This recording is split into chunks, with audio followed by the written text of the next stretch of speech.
Class 10th त्रिकोणमिति के कुछ अनुप्रयोग। आज हम इसी के कुछ प्रश्नों को लगाने वाले हैं। ठीक है, देखिए पहला सवाल ये है कि भूमि से 100 मीटर की ऊंचाई तथा 60 डिग्री के उन्नयन कोण पर उड़ती हुई एक पतंग की डोरी की लंबाई आपको बतानी है। ठीक है, तो कभी भी आप इसके कोई भी क्वेश्चंस बनाएंगे तो आप एक समकोण त्रिभुज की हेल्प से ही बनाएंगे। ठीक है, देखिए ये एक आपकी जो ए बी है वो 100 मीटर हो गया। ठीक है, मतलब कि ये जो ऊंचाई हो गया ए बी, यही इसी ऊंचाई पर एक पतंग उड़ रही है। ठीक है, और ये ए सी जो है ये पतंग की डोर है। ठीक है, और ये भूमि के साथ ये जो है इस डोर द्वारा जो कोण बना हुआ है वो बना हुआ है 60 डिग्री का। ठीक है, तो आपको ये लंब है और ये नीचे क्या है आधार, और इसे हम क्या बोलते हैं कर्ण। ठीक है, तो हमको तो लंब दिया हुआ है और हमको डोर की लंबाई निकालनी है, यानी कि लंब दी हुई है और कर्ण का मान हमको निकालना है। ठीक है, तो हमने यहाँ पर यूज किया है साइन का। एक बात हमेशा याद रखिए कि आपको इन्हीं तीनों का यूज करना है, साइन, कॉस और टैन। ठीक है, साइन का सूत्र होता है लंब बटा कर्ण, और कॉस का सूत्र होता है आधार बटा कर्ण, और टैन का सूत्र होता है लंब बटा आधार। तो हमने साइन का यूज इसलिए किया क्योंकि हमको लंब पता है और कर्ण निकालना है। ठीक है, यानी एसी निकालनी है। तो साइन 60 लंब बटा कर्ण, साइन 60 का मान क्या होता है जरा बता दीजिए, √3 बटा 2, और लंब जो है वो 100 है और कर्ण जो है वो आपका एसी है। ठीक है, अब √3 में एसी से गुना हो गया तो √3 एसी हो गया, और 100 में 2 से गुना हुआ 200 हो गया। ठीक है, तो एसी बराबर क्या हो गया 200 बटा √3, क्योंकि √3 गुना में है और इधर आ जाएगा तो भाग में हो जाएगा। तो 200 बटा √3 आप चेक कर लीजिए, सी आपका करेक्ट आंसर है। ठीक, अब हम दूसरे प्रश्न की ओर चलते हैं। दूसरा प्रश्न है कि 12 मीटर ऊंचे खंभे, तो ये देखिए आपका ये ए बी क्या है बताइए, 12 मीटर ऊंचा खंभा है, जमीन पर पड़ रही छाया। अब इसकी छाया कौन है, ए बी की छाया ए बी सी ही ना होगी, मैंने हमने भी छाया लिख दिया यहाँ पर। ठीक, इसकी जो छाया की लंबाई है 4√3 मीटर है। तो सूर्य का उन्नयन कोण आपको निकालना है। ठीक है, तो ये भूमि के क्षैतिज रेखा के साथ ये जो कोण बना हुआ है ना, इसे ही हम बोलते हैं उन्नयन कोण। तो ये जो थीटा हमने दे दिया है और इस थीटा का ही हमको मान निकालनी है। चलिए बताइए, इसे हम क्या बोलेंगे लंब, और ये क्या है आपका आधार। तो आपको लंब पता है और आपको आधार भी पता है। ठीक है ना, और आपको थीटा का मान निकालना है। तो लंब और आधार से बना जो फॉर्मूला होता है वो होता है टैन के लिए। ठीक है, तो टैन थीटा का सूत्र आपने याद किया होगा, लंब बटा आधार होता है। ठीक, तो टैन थीटा का टैन थीटा हो गया, लंब जो है वो 12 है और आधार जो है वो 4√3 है। ठीक है, अब 4 से 12 कटा दीजिए 3 बार में, तो 3 बटा √3 आ गया यहाँ पर। ठीक है, ये टैन थीटा को हम जीरो करते हुए लिख दिए। चलिए टैन थीटा के टैन थीटा हो गया। ठीक है, अब 3 बटा √3 का मान क्या लिख सकते हैं, √3 नहीं समझ में आया ना, इधर देखिए 3 बटा √3 हो गया, इसका हर का परिमेयकरण करिए, √3 है बटा में, ऊपर भी √3 नीचे भी √3, क्या कोई फर्क पड़ा क्या, ये तो ऐसे कट भी सकता है, कोई फर्क नहीं पड़ा है ना। लेकिन इस तरह से जो कर रहे हैं आप, इस तरीके को बोलते हैं हर का परिमेयकरण। ठीक है, तो 3 में √3 से गुना होता है तो 3√3 हो गया, और 3 में 3 से गुणा, √3 में √3 से गुणा होता है तो रूट में 9, तो 3√3 बटा में 9 का वर्गमूल 3, 3 3 क्या हो जाएगा कट जाएगा, तो इस तरह से आपका √3 आ जाएगा। ठीक है, तो चलिए इस तरह से √3 हमारा आ गया। अब यहाँ पर जो √3 है, अब जरा सोचिए कि टैन में कितना डिग्री का मान √3 होता है। ठीक है, तो आपको पता चलेगा कि टैन में जो 60 डिग्री का जो मान होता है वो होता है √3 होता है। तो यहाँ टैन थीटा और यहाँ टैन 60 डिग्री, तो आप जरा तुलना करके देखिए, तो थीटा का मान कितना डिग्री आ जाएगा 60 डिग्री आ जाएगा, यहाँ टैन थीटा यहाँ टैन 60 डिग्री, यानी थीटा बराबर कितना डिग्री 60 डिग्री। तो आपका जो इन चारों में से उत्तर हो जाएगा वो ए हो जाएगा। ठीक है, चलिए तीसरे प्रश्न की ओर चलते हैं। तीसरा प्रश्न है किसी मीनार की ऊंचाई 10 मीटर है। ये देखिए ये एक मीनार हो गया। ठीक है ना, बिल्कुल समझ में आ रहा होगा आप सभी को, ये एक मीनार हो गया, कितने मीटर का 100 मीटर का। ठीक है, चलिए जब सूर्य का उन्नयन कोण कितना डिग्री है 45 डिग्री, तो ये वाला जो कोण हो गया वो 45 डिग्री हो गया। ठीक है, तो मीनार की छाया, अच्छा ये बीसी ही ना छाया हो गई, इसकी छाया की लंबाई आपको बतानी है। चलिए, तो ये आपका लंब और नीचे क्या हुआ, आधार। तो फिर लंब और आधार से बना फॉर्मूला बता दीजिए आप हमको। तो फिर आप tan का ही यूज करने वाले हैं, ठीक है। तो tan 45 डिग्री लंब बटा आधार। tan 45 का मान क्या होता है, 1 होता है, और जो लंब है वो 10 है, आधार जो है वो BC है। तो BC में 1 से गुना हुआ तो BC बराबर 10 मीटर आ गया। तो इस तरह से आपका डी नंबर करेक्ट होता है, ठीक है। बिल्कुल समझ में आ रहा होगा आप सभी को। हम चौथे प्रश्न की ओर चलेंगे। चौथा प्रश्न है कि यदि एक उदग्र खंभे, तो ये देखिए AB क्या है, एक खंभा है सीधा, ठीक है। इसकी ऊंचाई तथा उसकी भूमि पर छाया की लंबाई समान है, ठीक है। तो ये देखिए AB की छाया कौन है बता दीजिए आप, BC है। तो दोनों की जितनी AB है उतनी ही BC है। तो हमने मान लिया इसकी AB 8 है, तो BC भी कितनी होगी, 8 होगी, है ना। तो सूर्य का उन्नयन कोण आपसे पूछा है, यानी कि ये थीटा का मान आपसे पूछा है। तो tan, फिर हमने tan का ही यूज किया, ठीक है। जरा सोचिए, हमने tan का ही बार बार यूज कर रहे हैं, ज्यादातर tan का ही यूज होगा इसमें। तो tan थीटा का सूत्र होता है लंब बटा आधार। चलिए tan थीटा हो गया, और लंब भी 8 हो गया, आधार भी 8 हो गया, कट गया, 1 आ गया। अब बताइए 1 कितने डिग्री का मान होता है tan में, तो आपको पता चलेगा tan 45 डिग्री। तो थीटा का मान जो हो गया वो 45 डिग्री आ गया, ठीक। तो इस तरह से हमारा C नंबर करेक्ट होता है, ठीक है। अब हम पांचवें प्रश्न की ओर चलेंगे कि एक उदग्र खंभे, फिर देखिए फिर खंभे आया, फिर एक खंभा बना दीजिए, बना दिए ना खंभा, बिल्कुल खंभा बना दिए। अब छाया की लंबाई, फिर ये छाया दे दीजिए, ठीक है। तो √3 गुना है, कहता है कि जो छाया की लंबाई है, ठीक है, वो खंबे से √3 गुना है। तो खंबा को मान लिया भैया 8 मान लिया, तो इसकी क्या हो जाएगी, √3 8 हो जाएगी ना।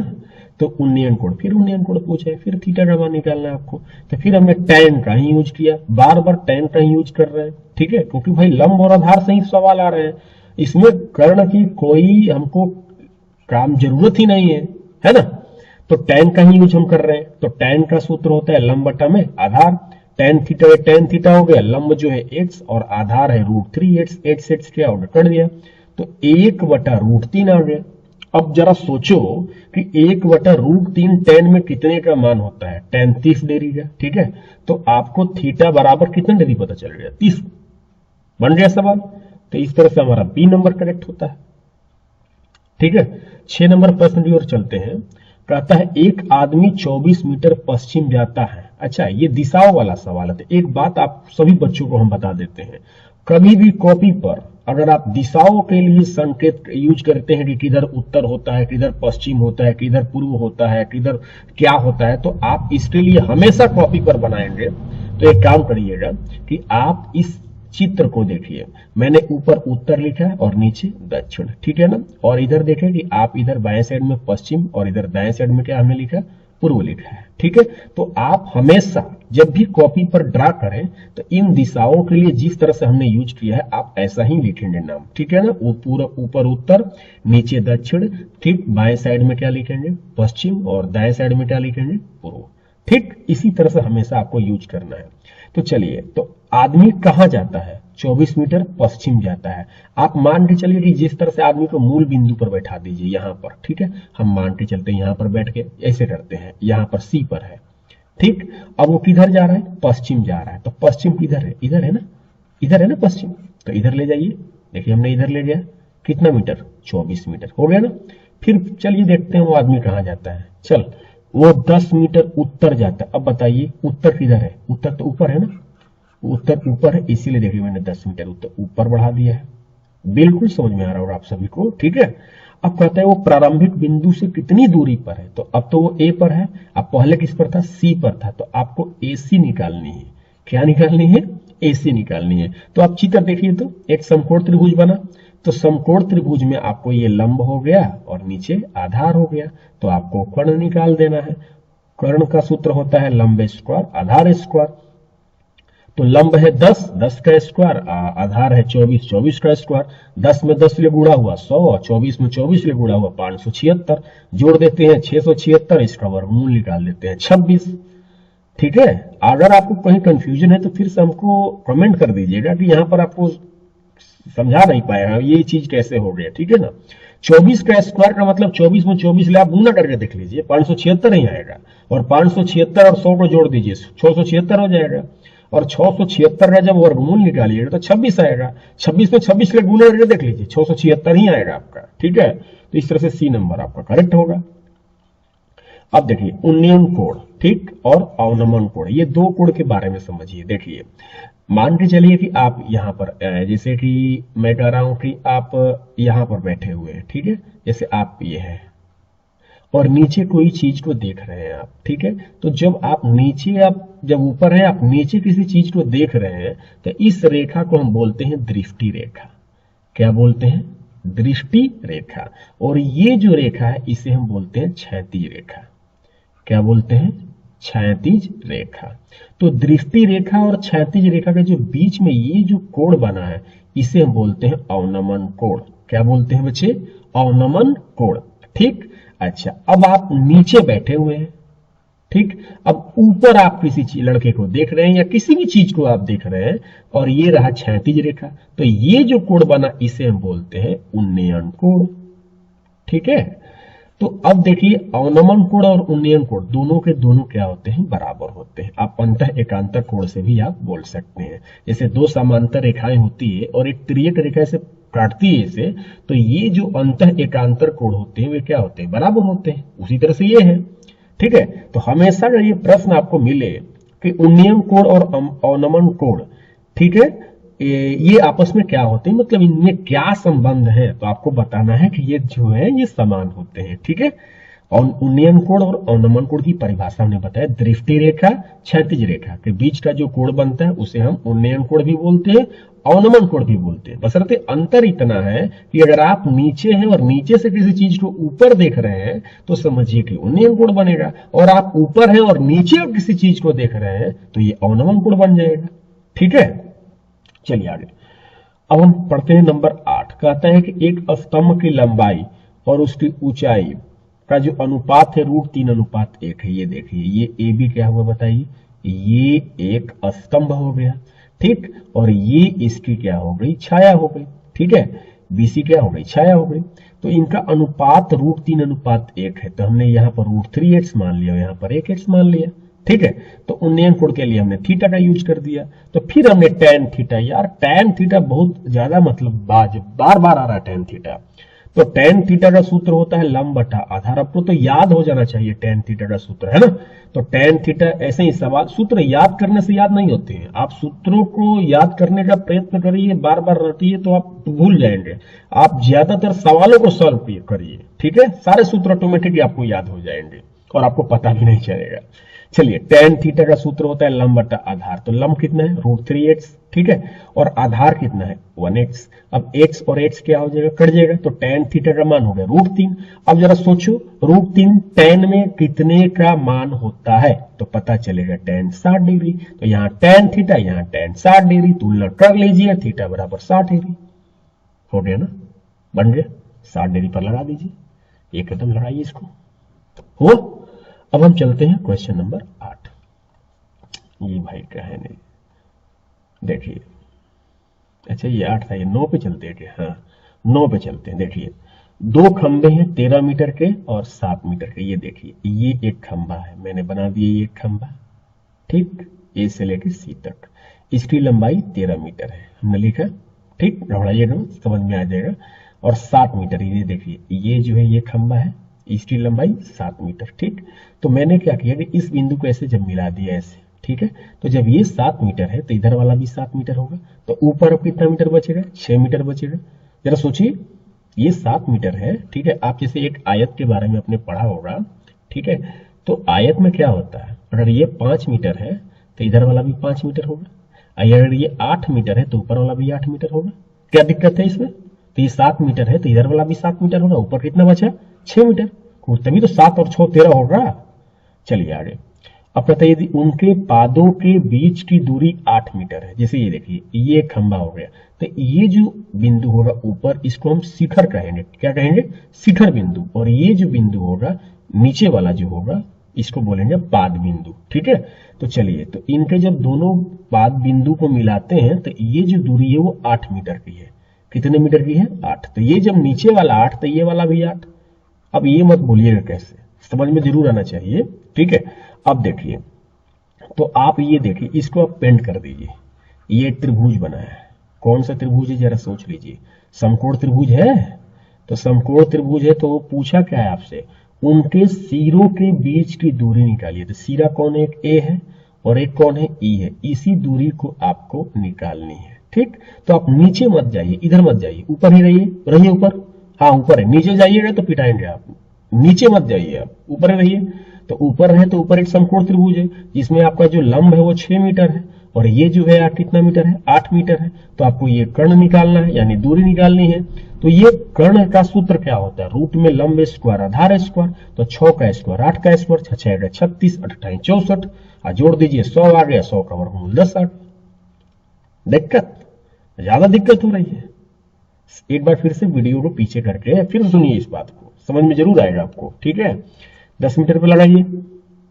चलिए अब एक लास्ट सवाल देख लीजिए आप। कहते हैं कि H1 और H2 ऊंचाई के दो मीनार है। देखिए ये एक पहला मीनार हो गया H1 की, और ये रहा दूसरा मीनार, ठीक है। अब कहता है कि जोड़ने वाली रेखा के मध्य बिंदु, अच्छा मध्य बिंदु समझते हैं, एकदम बीच में, ये देखिए जो है जोड़ने वाली रेखा BD है, इसी का मध्य बिंदु C ले लिए। तो इधर वाली जो X होगी तो इधर वाली भी तो X होगी। मध्य बिंदु का मतलब क्या होता है, जैसे आप यहाँ पर है, ठीक है, मतलब ये एक रेखा हो गया और आप इस बिंदु पर है, ठीक है। इसका मतलब इधर भी आप जाएंगे तो 5 मीटर है, इधर भी आप, मतलब कि O है, ये A है और ये B है।